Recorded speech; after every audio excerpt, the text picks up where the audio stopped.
If I can ask you to start, Adenike, how do you see climate change evolving in Africa from your point of view? I would say climate change in Africa, from my point of view, it looks more like a multiple threat, not just a single threat. It's not a single crisis. It's floods, droughts, desertification, clashes between the farmers and the herdsmen, food insecurity. It's a lot that we are dealing with in Africa. Like Africa is at the center, the epic center of the climate change crisis. Looking at the Lake Chad region, which I am advocating for its restoration and strengthening of livelihoods, that the lake has been shrinking since 1960s, and we have to do something about it, because once it dries up, it becomes a very big issue. And it's a lot that African is dealing with at this time, because we are faced with different issues, from the pandemic, to social inequality, to a lot. And yet the financial, the access to finance that we need to stabilize or to get out of this crisis is not even there. Developed country paying lip service to Africa or developing country related issues, just like, for example, the 100 billion annual commitment. It's a lot that African is deal with. And this crisis are exponential, and there are also new crises that is happening. But I would like to hear from you, like, looking at all of this in this very sensitive issues, I would say that what are the trends are you observing in other parts of the world? Is it similar? Is it different? Or is it unequally affected? It's a very good question. I mean, the Africa is affected, but other parts of the world are affected as well, as the latest IPCC report has shown. And what is very common between what happens and what you described in Africa and what happens in other parts of the world, particularly the developing world, is that it's always the most vulnerable, the poorest regions who are most affected. And they are not only affected, as you said, by climate change, but also by a number of other difficulties which compound the effect of climate change. So this is very much something that the IPCC report is covering. And the very frustrating thing, to me at least, is that those who are affected in general are also those who are the least responsible for the situation of emissions of greenhouse gases, because most of the emissions are coming from the richest part of the world and from the richest population. So there's a kind of, a double injustice. Those who are the least responsible of climate change are the most affected. And this is really a big reason of concern. That is right. I really agree with all you have said. Like, we are bearing the brunt of the crisis we never committed, and that is why we want climate justice to be equally distributed. Like, no country is trying to pay for another country to reduce their emission for them on their behalf. It doesn't work that way. It all have to be uniform action that we are all taking at the same time to make this a reality, making climate justice a reality. Adenike, I've known you for a few years now, and you are an ecofeminist. So it means you know a lot about what happens specifically to women with the impacts of climate change. Can you describe a little bit how climate change impacts women in particular? Yeah, in my own view, how the climate change crisis impacts the women and girls is the fact that women bear the brunt of the climate change crisis, in the sense that women have to trek like more than 20 kilometers, like a very long distance, in the search for water, all of these scarce resources, even firewood. And in return, it affects women's health, women's inability to contribute towards environmental protection, conservation, and even self-empowerment, which could also help to improve economic growth or spur economic growth, So it's a whole lot that we have to deal with. I came across a figures that talks about the fact that if women in sub-Saharan Africa, where I am from, spend 40 billion hours in a year. So that hours is almost this, according to my view, looking at the impact of the climate change crisis on women and girls, that the climate change crisis is having a toll on women and girls. Like, women bear the burden because we have to trek kilometers in search for these resources that are becoming scarce, like the water, the firewood, and in return, it affects our empowerment, contribution towards economic growth, and even towards participation in environmental protection and conservation. I came across a report that talks about the fact that women in sub-Saharan Africa spend 40 billion hours in a year, almost the size of the labor force hours for France. And so you could imagine those large time constraints that women have to put in search for all of these scarce resources. So as resources get scarce, it affects women's empowerment, affects our contribution towards environmental protection, even affects women's financial status at the same time. And that is why they say women are bears the burden of the climate change crisis, because of all of these issues that disadvantage women, or that empower or disenfranchise women of their rights to participate as a solution provider for their community. And so there are different ways about that the climate change crisis is affecting women, but poverty, land poverty, energy poverty, time poverty, a lot of poverty scenarios that the climate change crisis affect women or shape women's rights in a way that disenfranchises them. And so I will be happy to hear from you, because you are quite sensitive to all of these issues. So I would like to know how the IPCC reflects these issues in their reports, and how could it reflect them better? Like, how? Yeah, thank you for the question on how the IPCC reflects the gender issues and the issues related to women and climate change in its latest report. And I checked, and actually it covers those issues much better in the latest report than previously. I counted just in the working group 2 report of the IPCC, the group dealing the working group dealing with impacts, vulnerability, and adaptation. There are 392 times that the word women is used, and 548 times that the word gender is used. Which is a small indication of that the issue is discussed significantly. There is also a very interesting cross-cutting box in the Working Group 2 report, which summarizes and synthesizes everything related to gender and women in the entire Working Group 2 report. It's a 5-page cross-cutting box, very dense. It's probably a little hard to find. I will send you the link. It's on page 2700 of the report. But it's not only discusses the severity of the specific impacts on women, and also the compounded effects due to the fact that very often they have to deal, as you mentioned, with the scarcity of resources such as water and firewood, etc. But this report, this IPCC report, also discusses significantly the importance of involving women in the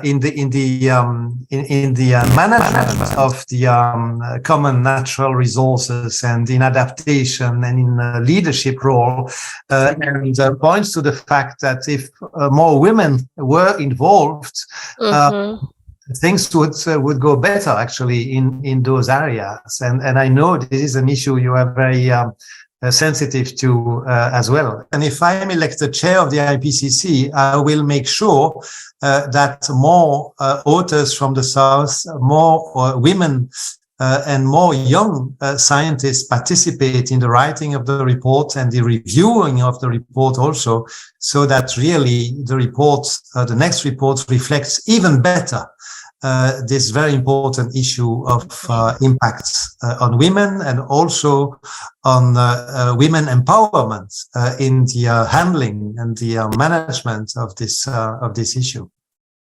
We know that the climate change has been overwhelmingly caused by rich countries and the richest populations in general.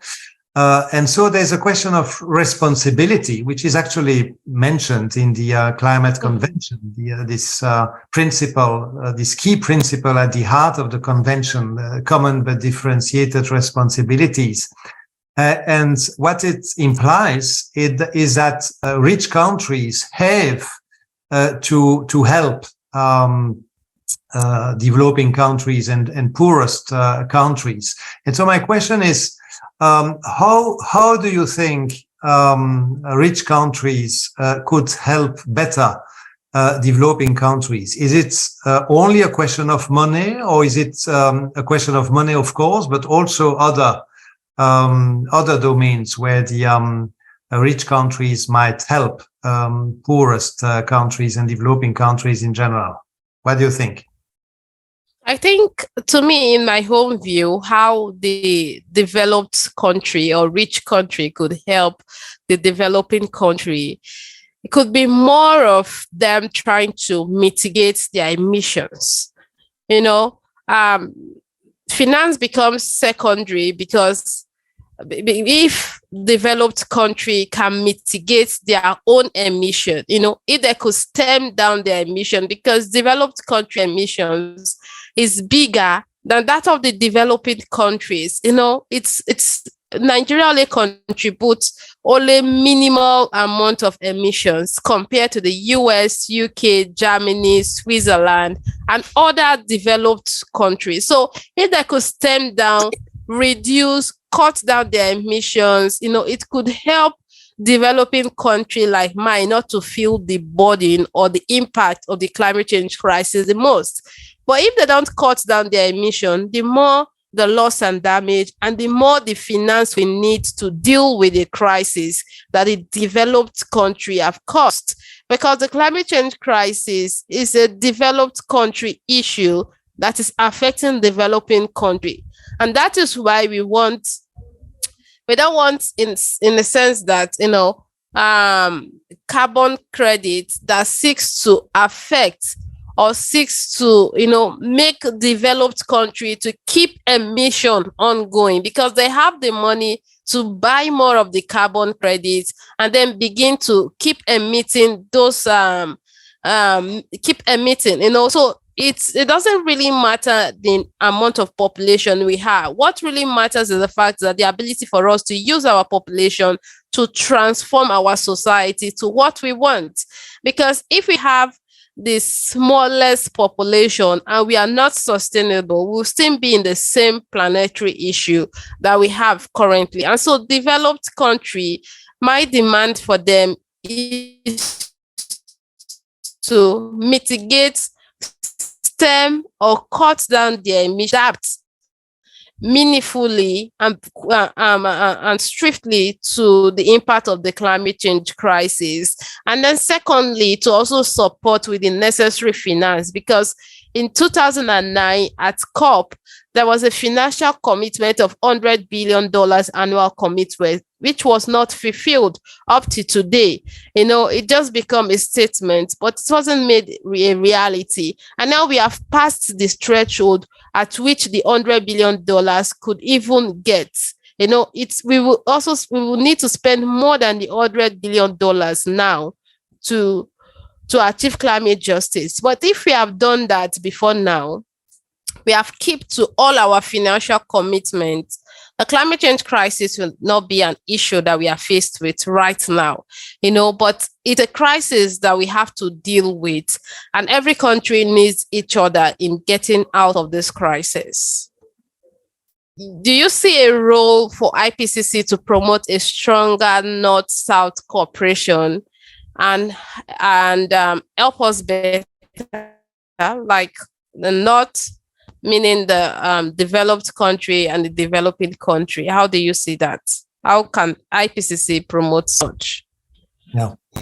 Yes, thank you for your question, Adenike. So given this very large North-South divide in terms of responsibilities, those very big differences in responsibilities and also impacts, I think the IPCC has a responsibility to be first as inclusive as possible, because the IPCC needs to represent the concerns of all its members, and there are many more developing country members in IPCC than developed country members. So it's very important that the composition of the author teams are balanced and reflect the importance of developing countries in IPCC.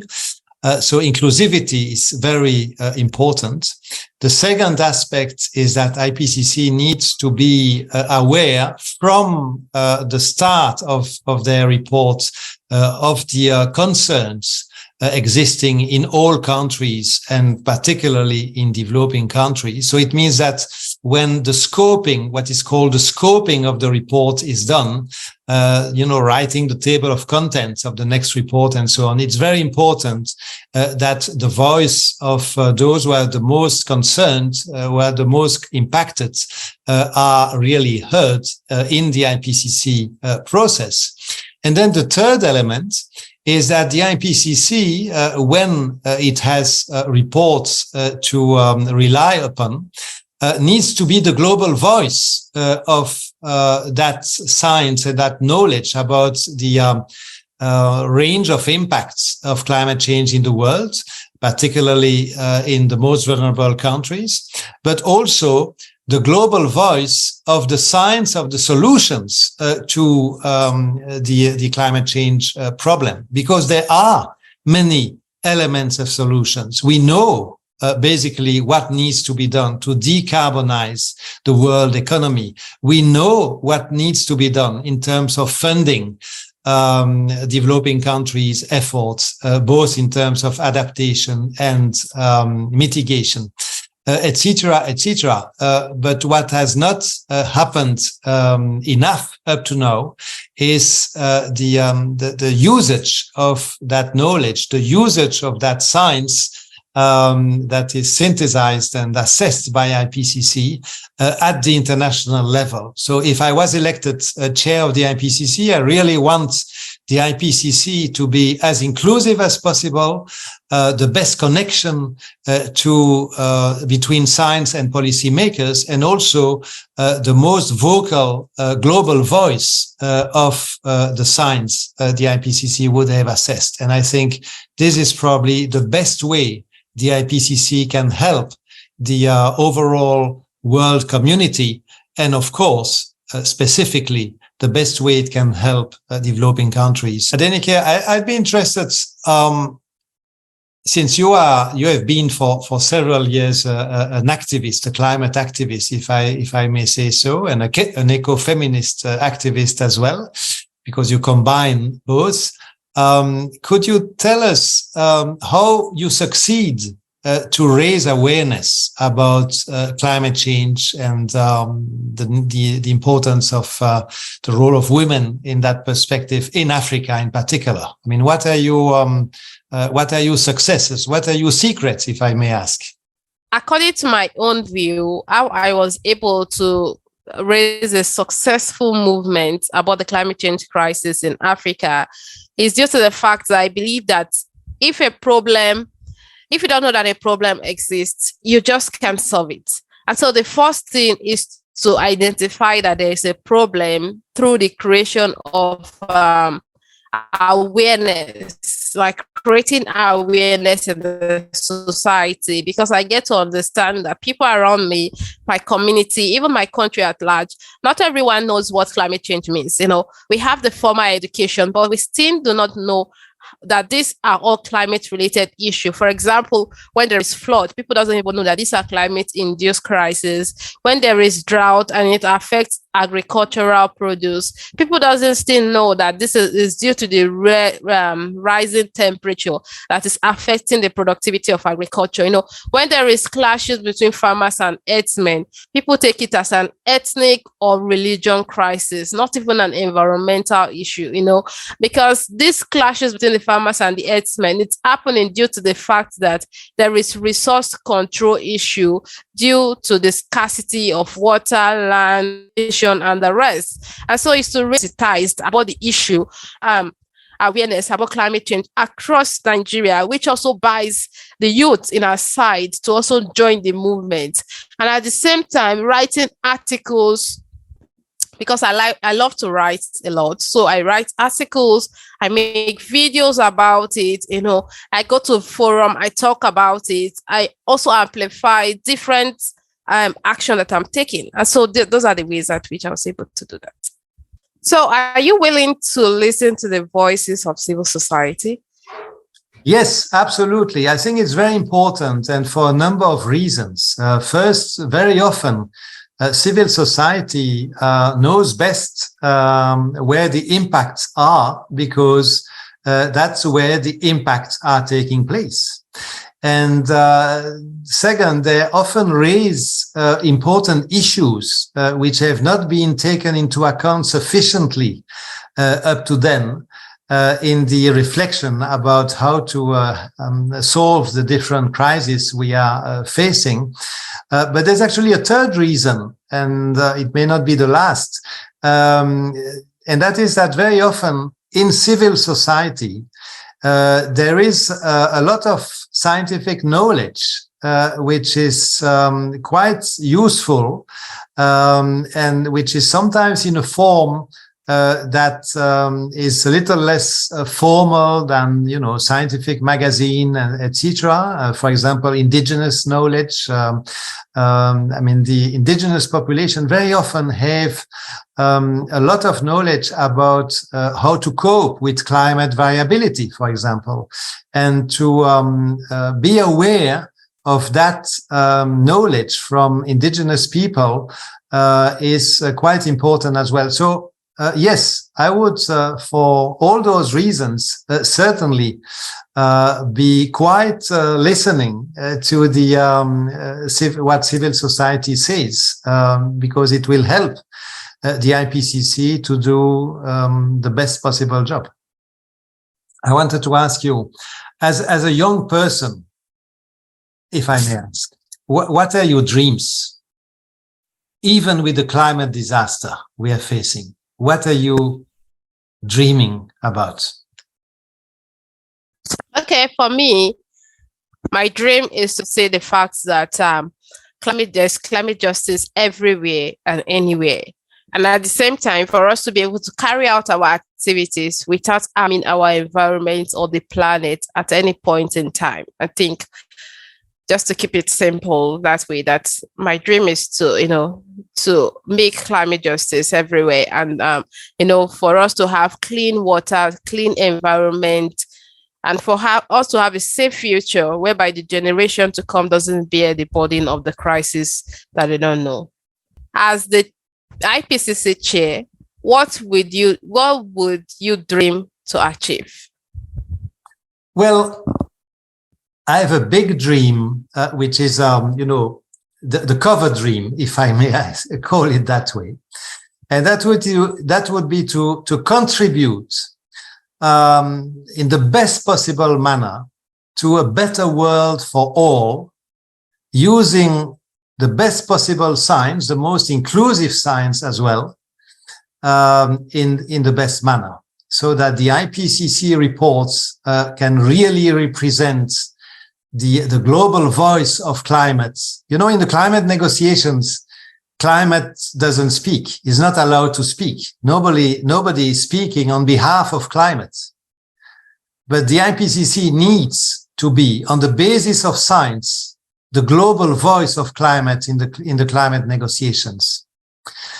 Also, I'm dreaming about improving the connection the connection between solid science on the one side and the needs of the world policymakers, so that they can really have no excuse at all in not doing much more than what they are doing at the moment. And finally, I'm dreaming about delivering a more inclusive, a more dynamic, and a more relevant IPCC, so that the IPCC reports are really useful. And that may mean producing not only the 10,000 page reports, which of course are important, but also other information products that might be more focused and more helpful to some particular practitioners or decision makers. So those are my dreams. But my main overall dream is to really put science at the service of the world, and particularly the most vulnerable. How will you increase the participation of people or communities that are most impacted by the climate change crisis to take part in the decision-making processes or writing of the report of IPCC? Because there are other people too that are also brilliant from the developing countries too. What criteria will people use to differentiate them that will make it easy for people to participate, especially from the developing countries? Okay, very good question. And there's no, very easy answer to that. The IPCC reports have to be written by scientists and experts who are used to write about a scientific issue using scientific methods. So the first thing that we need to achieve is to have more nominations from developing countries, because there are very often excellent scientists in developing countries, but for some reason the information about the call for nominations doesn't reach them, or sometimes they are present in their country, okay, but their government doesn't transmit their names or their nominations to the IPCC, and therefore the IPCC cannot select them because the IPCC is not even aware that those scientists exist in those countries. So that's probably the main thing that needs to be improved is the nomination process, so that it can be as inclusive as possible and call on as many scientific communities as possible, particularly in developing countries, to restore the balance between developing country and developed country authors. The second thing is that particularly if we are talking about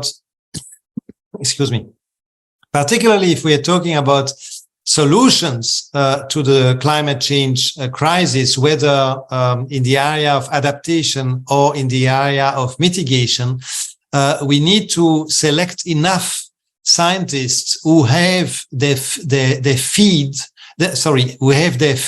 on the ground, who have field experience, who know the communities which are discussed, and not only scientists who might be excellent, but who are, in a kind of ivory tower. We need practitioners. We need people who really have practical knowledge and good contacts with the affected communities.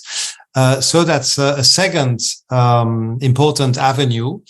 And the third avenue is we need to explore ways to support scientists from developing countries to participate in a more efficient way to the IPCC process, because it's not just a matter of having more scientists from developing countries. It's also a matter of empowering them by giving them the means to devote more time to IPCC, because very often up to now, scientists from developing countries, they've been nominated to IPCC, but they have not seen a decrease in their responsibility in their institute, in their university, or wherever they work. And that means that for them, it's very difficult to practically contribute in a meaningful way to the IPCC process. So I think that developing partnership with international organizations which can support scientists in developing countries would be helpful as well. And then the final element, it's very practical again, but I think we need to work on that as well in the next IPCC cycle, is to increase the access by developing country scientists participating in the IPCC process to the scientific literature, because access to the scientific literature is so expensive that for many developing country scientists, it's actually difficult to simply read important articles published in the scientific literature, for which you need to pay a very expensive subscription. And we need to work on that as well, so that the access to scientific information is facilitated to all those who participate in the IPCC process. So I see at least those four ways by which participation from developing country scientists can be improved, but there are probably others, and I'm listening. And if there are other suggestions on things we can do in the next cycle, I will be eager to try to explore the possibility to implement them. So your question is very valid. How could the IPCC take into account better the views of youth in its process, and how could young people participate one way or another in the IPCC process? And I think indeed it's very important, because the young people of today are those who will experience in the coming decades the most the impacts of climate change, actually. So they have a stake in this, which is significantly higher than older people like me, for example. So how can we achieve that? Again, several avenues. One is to involve more young scientists in the process, and to make sure that when we select the scientists at the stage of the nomination, after they've been nominated, when we select them to write the report, that we make sure that as many young scientists as possible are part of the author team. Ideally, in every author team, for every chapter, there should be at least one young author. A second avenue to promote young people participation is the observer status. The IPCC, like the Climate Convention, has the possibility to invite observer organizations. They need to be accredited, of course. I mean, there's some paperwork to do, but it's possible for observer organizations to observe the IPCC process, and the observers, with certain conditions, can speak during the IPCC plenaries and express their point of view. So that's something that may not be known enough, but which could be promoted, and that's another avenue. And then maybe I'll end by answering you on this, by telling you that over the past 10 years or so, I have very often been in touch personally with young people. I've met Greta Thunberg in Katowice. I met you in Glasgow at the latest, but I think we met earlier as well. I met Vanessa Nakate in Madrid. I met many young activists over the past few years at on different occasions. I've also supported the young climate activists who have organized the climate movement in Western Europe since 2018. So many times I've been in close contact with them, and I'm very aware of the concerns they have. And if I was elected chair of the IPCC, I would certainly keep that kind of antenna, for the voices, plural, of the youth like yours. If you want to do a podcast one of these days, I'd be most happy to do that with you. Thank you so very much. Goodbye. Thank you.